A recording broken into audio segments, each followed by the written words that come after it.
Welcome back to Against My Better Judgment, the podcast where two friends, I'm Tamara Golden. and I'm Dannelle Whiteside, tell the truth, share the lessons, and laugh about the moments that we knew better but did it anyway.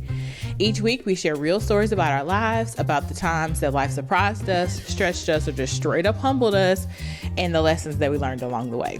And this season we're titling it Just Because. Dannelle, just because what today? Just because I'm extroverted doesn't mean I'm not an introvert. Oh, this is up my alley. This is right up my alley. So yeah, I'm looking forward to it. But so how was your weekend? You know, it's been good. I'm trying to get my mind right for my international trip. So with my program, we're doing some research in the UK, and so we'll be gone for 10 days. And people are like, oh, you must be so excited.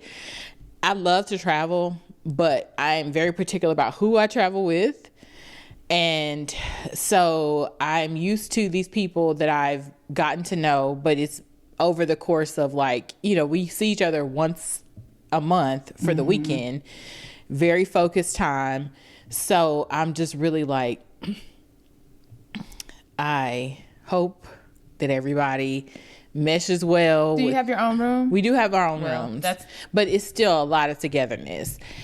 And then the other thing is, that's just a long time to be gone from home. So I'm definitely know that I'm going to miss the boys. I know the boys are going to miss me. I'm going to miss Sean. I know Sean's going to miss me. And it's just a lot of moving parts that happens throughout the week. And so I'm concerned about, I don't want Sean to get burnt out.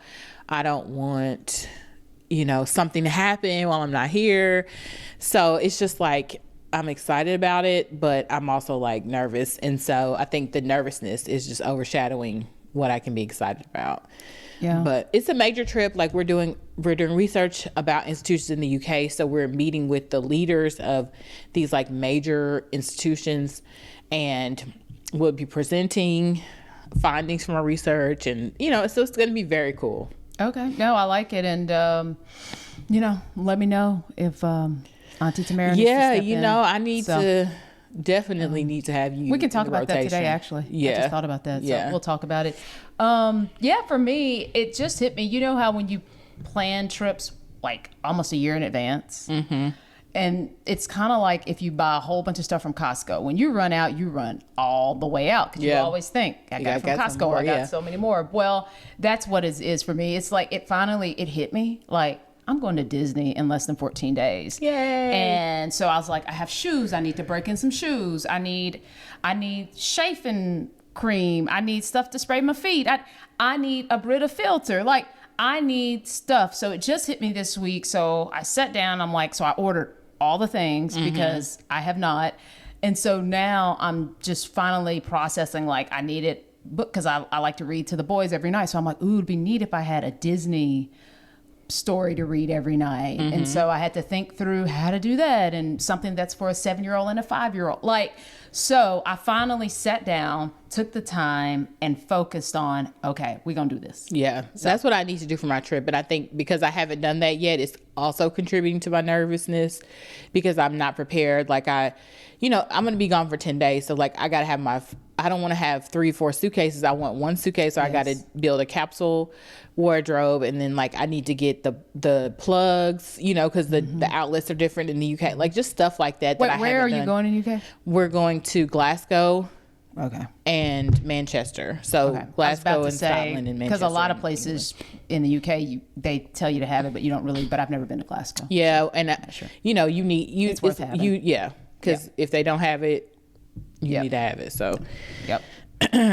So that's what I've been doing. All right. Well, let's get into it. Go ahead. Yeah. So no one believes this, but I'm actually an introvert. Right. Repeat what you're talking about again. It was so tricky that I need to hear it again. Make sure. Just because I'm extroverted doesn't mean I'm not an introvert. Okay. All right. So, do you know what is an introvert and what's an extrovert? Yes. Okay. Tell me. An introvert is a person that gets their energy when they're by themselves. It's kind of, I think of it as how you refuel or how you get energized or kind of psyched up. An introvert kind of needs that moment to self and peace to really recharge. Whereas an extrovert is recharged externally. It's not an internal thing. Hence extrovert. And so you need people or things or something to kind of give you, you're in the zone when you're around people. Yep. So some definitions which you did a great job of summarizing, but introvert is energized by alone time. Extroverts are energized by time with other people. Mm-hmm. Okay. And so, but the reason why I gave that definition at the beginning is because some people think if you're outgoing, if you don't have trouble talking to people you don't know, if you can stand up and speak in a crowd of 3,000, that you must be an extrovert, and that could not be further from the truth. Yep, agreed. Because it's how you draw your energy. And so people are always surprised when I say, no, I am an introvert. And just because I'm extroverted, meaning I'm comfortable being in crowds, I'm comfortable to a degree. Like, actually, we'll talk about that. Okay. To a degree, I'm comfortable being in crowds, but I have to plan for that. And I'd have to plan to be in the environment, and I also have to plan for caring for myself when I leave that environment. So, again, the way that I recharge is internal. I love journaling, prayer, meditation. My friends will tell you when we go to the beach, Dannelle's gonna be sitting on the beach with her journal by herself. Like, to me, that is the most, like, that is my bubble of peace. Like, that's where I'm in the peaceful zone. I'm not going to the beach with you. It's fine. It's fine. I could literally be out there by myself and I would be great. So the way that this looks, and I also think that ties into my trepidation about going on this trip, is because I need the charge. I need to be able to say, hey guys, I've had enough of you, and I need to carve out space to be by myself. But the itinerary is so packed, the only time I'm going to have that is when I'm going to sleep. And that's not enough. Right. So, anyway, some of the ways that I have learned to, I guess, build my life around how I operate, that's what I wanted to share. Okay. Yeah. So, how I honor that part of me is when I need to check out, I'm going to check out, What does check out look like? Checking out. So there are a lot of times when I'll get event invites, and I will say no, because I just don't have it, and there are friends that they are like in it. They like in the world, in the life, moving and shaking. And I can be there, but also, no, I cannot, and not being afraid to say, my capacity does not hold that right now. And sometimes I feel bad about it because I also struggle with FOMO, fear of missing out. And so it's like, what a combination. I'm fighting within myself all the time. It's a Gemini trait here. two separate sides of myself in conflict. But, there's just times when I know that, like, I don't have it and I have to say no. Now, there have been times when I knew I needed to be there.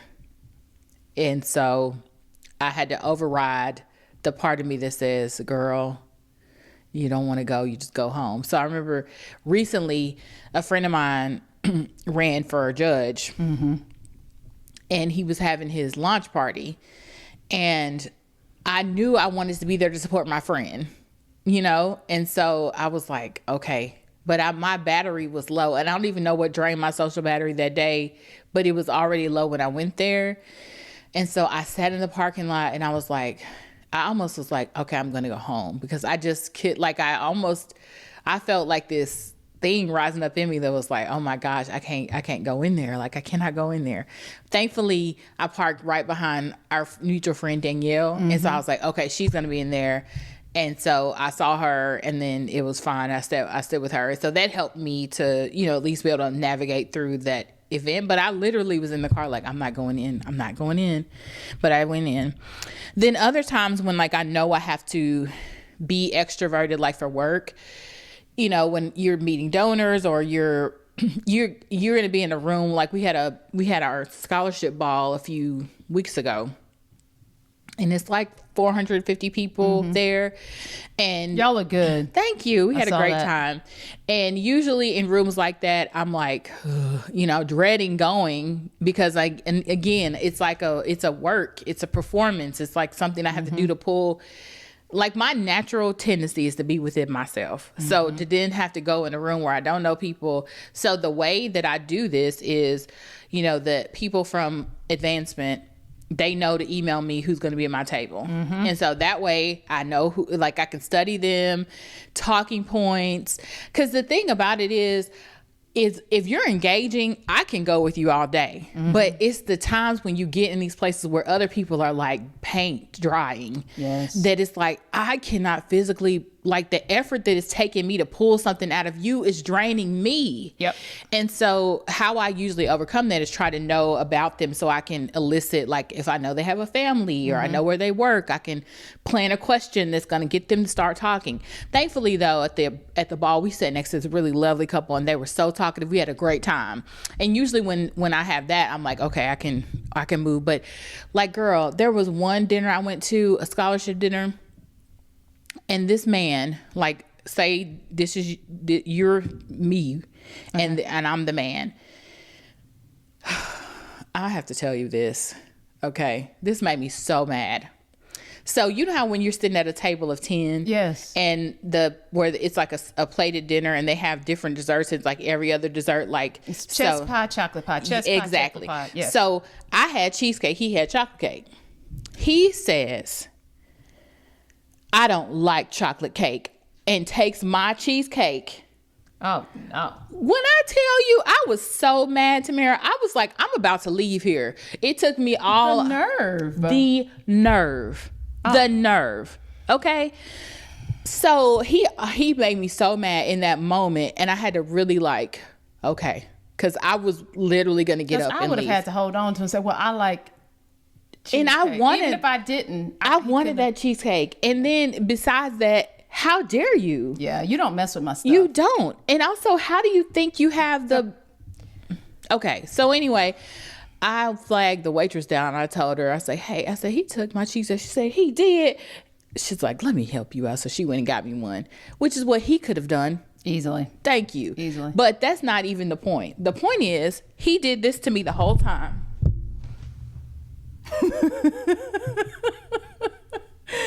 He sat with his back to you the whole time? Yeah, and talked to the lady sitting next to him. Oh, that's a him problem. It is a him problem, but when your social battery is very apt to be drained, it was draining so fast. Thankfully, I had some students sitting next to me that were lovely. We had a great conversation. And I was like, you know what, I'm not... But stuff like that, knowing that you don't necessarily know what setting you're going to be put in and with who, it kind of like... is draining. Even think about having to make yourself go do that, you know? Do you feel that extroverts... I feel that extroverts get like societal privileges. I think they do, because there is an extrovert that lives in my home. And now seeing it, I know what it looks like. And that extrovert is, who do you Donovan? think? Yes. I already know. I mean, this child, he wakes up trying to get somebody to come over to our house. He wants to go somewhere. He's the person that has all the friends, like, you know, and so I see that that's how it looks when you're drawing your energy from the outside. And so it can be so challenging. Yeah. And I think it's interesting. Oh, you said it privileges. Those people, they end up getting privileges because they can talk to people.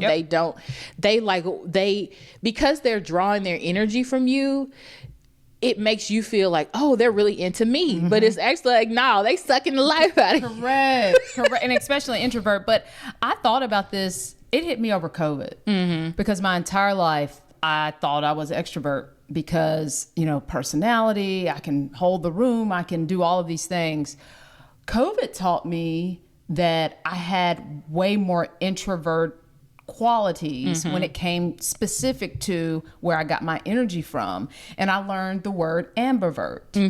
And I think that I am probably a textbook. People would swear that I'm an extrovert. I mean, swear it. And then they'd swear that I am not an introvert. Fine. But I learned the terminology ambivert because despite popular belief, I spend like 80% of my time by myself.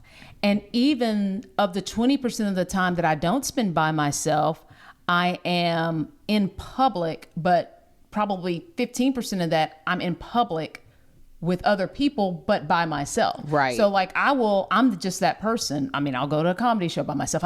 I'll go to like the T-Pack shows by myself. So when I'm with people, I really do enjoy them. Yeah. But I've learned that I don't need to be like, we don't need to have a sleepover with 35 people every day. Like, I don't need that every day. Once a month is maybe too much too, maybe twice a year or something. But I can tell when people are in my space. I can tell even small things like when my parents come to visit, it really does. It can wear me out. And it's weird because anybody who knows them know that they are so easy. But it really can wear me out because I get drained by getting off my routine. Yeah. So I don't even know what they call that. But when I'm off my routine of getting up, working out, like when I get off my routine, it messes with me. Yeah. Like, it just messes with me. So yeah, it's wild now, living with people and never being alone. And so I have to be intentional. Like, I drive 50 minutes to and from work. That's like my sacred time now, that I've learned over the years. Like, I need that. There are times when I've just, like, I remember one time I was so exhausted and I told Sean, I was like, look, I just need to get a hotel room and I just want to go to sleep, wake up and be by myself. And he was cool with that. We did that. That was before we had 3 kids. I think I just had the 2 or maybe the 1. But anyway, I have to protect myself or take care of myself by just asking for what I need. Yep. And no one in my life who really loves me has been put off by that, or the kids, they don't care one way or the other whether I'm introvert or extrovert. And so, yep. I've had to shapeshift a little bit, because they're constantly in my space. But that's why I try to protect my time, what little time I can have to myself. I try to protect that because I need that to recharge, to be able to function. So, people operate differently. They get their energy from different sources.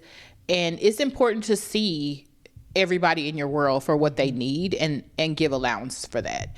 Because if you're an introvert and you have an extroverted friend, they might need you to be in their space for a little bit, and give that to them because they need that face to face. One of my dear friends is an introvert and I don't even see how we're friends.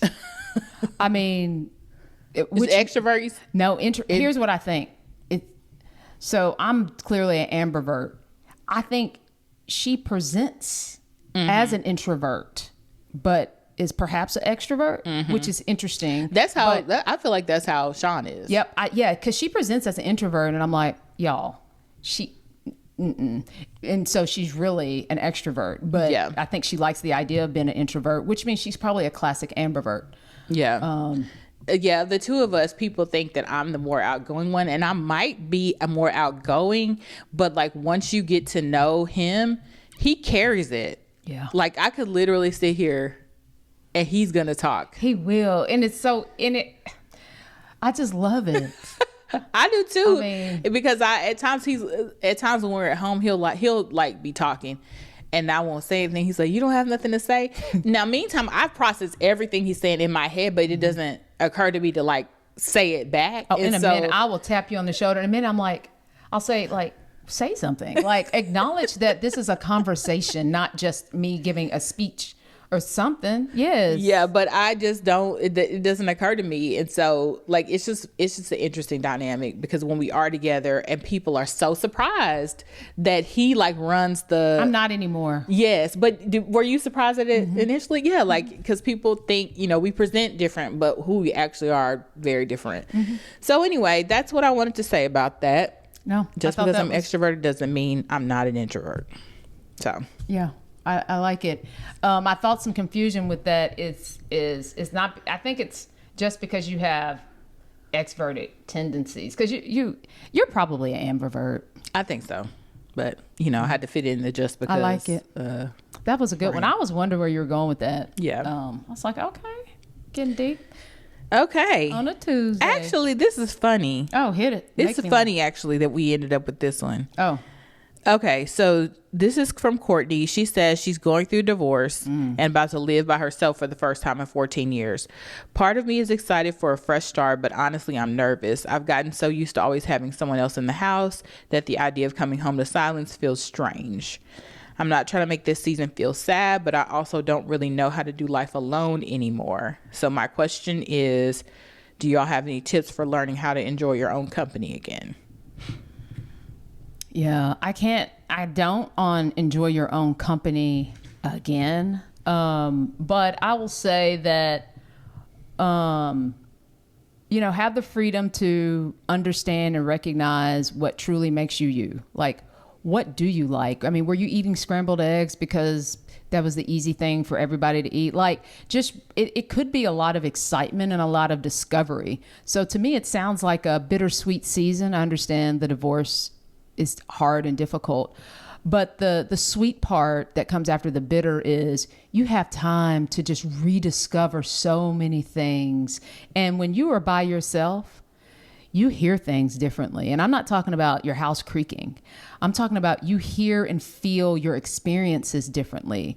And those friends that you thought were friends, you will recognize really what they are. And that thing that hurt your feelings, you would recognize that it might be you. So that, you know, the time of discovery before, like a lot of people go through this time of discovery once the kids are out of the house, or once somebody passes or something like that.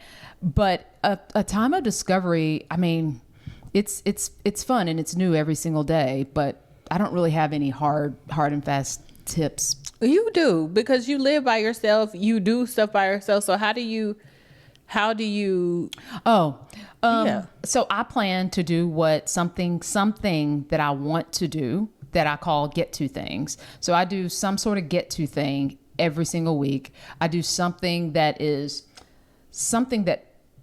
learning every single week, because those are things I like to do. So outside of my job, I make sure that I'm working on something. Like I'm always working on a big project, if you will. Not to say that the idea is going to come to something, but the idea, I am working it out to see if it can. And then I always think of something get to. So for me, most folks know that I love theater, I love comedy, I love games, and any type of sport that's outside. So I literally plan those things. I mean, I plan them in my week, and whoever wants to jump on can jump on.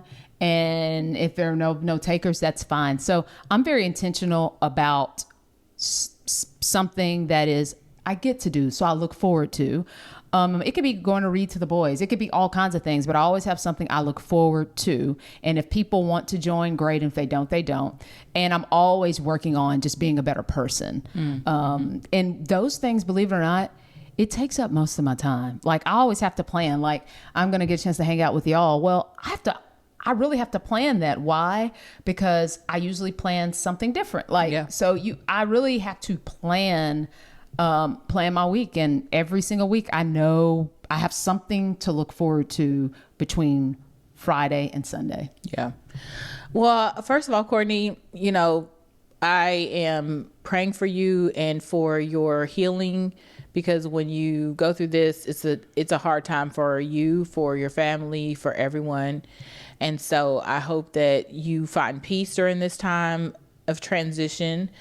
And it's also exciting that you're on this journey of self-discovery, you know, reevaluating who you are now and what's important to you. And, you know, perhaps you are moving moving to a new space or having to reorient your old space to a new space. And so I hope that you will set time to just like sit with yourself and just really listen. Like, what do I like to do? What does make me happy?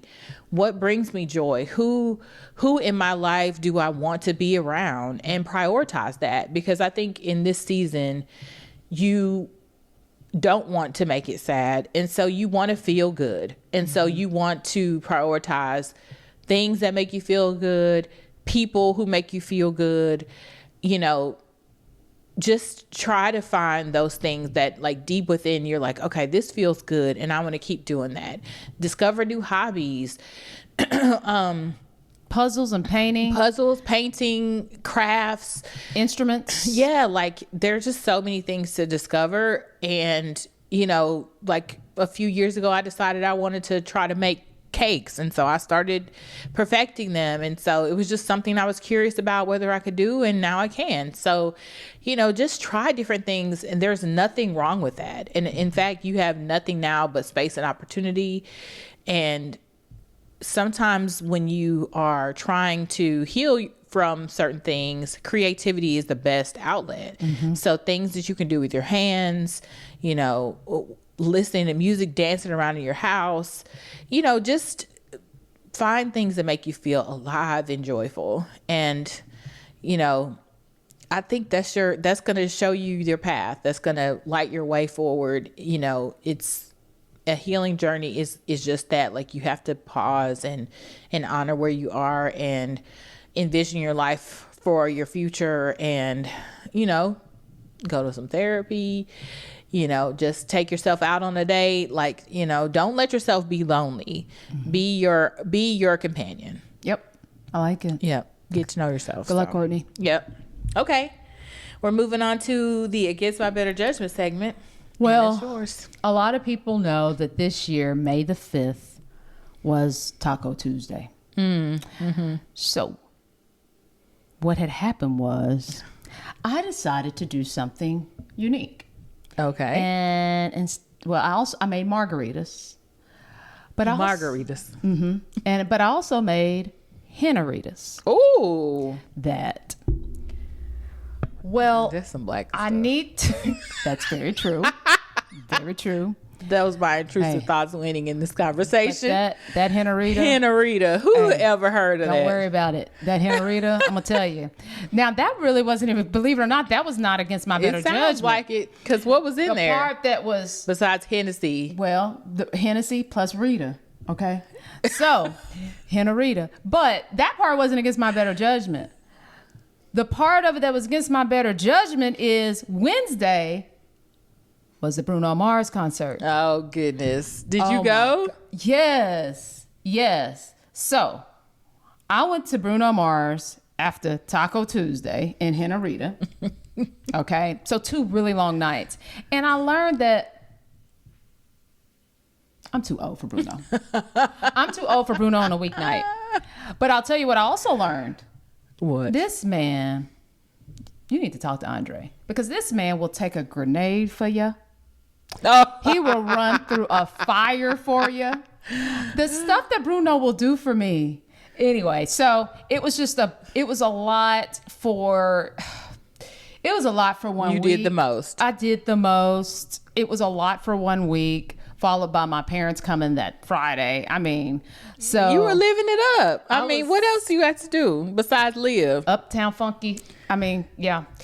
I've seen Bruno. I didn't see him when he came here, but we went to Vegas and he put on an amazing show. He's a little dancing.